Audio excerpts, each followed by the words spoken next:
سر پھر انجینئر اور پھر اچانک سے سیاست میں یہ کس چیز نے آپ کو متاثر کیا؟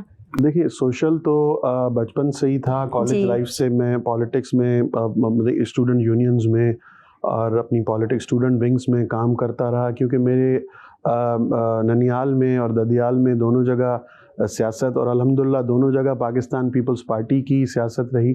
میرے بڑے ماموں شہید ہوئے، شہید عزیز اللہ بلوچ، وہ پاکستان پیپلز پارٹی کے اسٹوڈنٹ ونگ کے بڑے لیڈر تھے، اور انہوں نے وہ غلام مصطفیٰ جتوئی صاحب اور جب ممتاز بھٹو صاحب اور بھٹو شہید ذوالفقار علی بھٹو صاحب کے، وہ ان دنوں میں وہ جو بنیادی فاؤنڈر ممبرز تھے ان میں سے تھے۔ پھر سید خورشید احمد شاہ صاحب میرے چچا، اور پھر میرے وہ چھوٹے ماموں ڈاکٹر نصر اللہ بلوچ صاحب۔ تو اس طرح جب دونوں خاندانوں میں سیاست، تو ایک جنون تو تھا ہی کہ عوامی خدمت کا، اور سوشل میں بچپن سے تھا، تو انجینئرنگ کے ساتھ ساتھ یہ بھی ساری چیزیں کنٹینیو کرتا رہا۔ اور جب اسٹوڈنٹ پالیٹکس سے باہر آیا تو میں نے مدر ونگ میں کام کرنا شروع کیا سیاست میں۔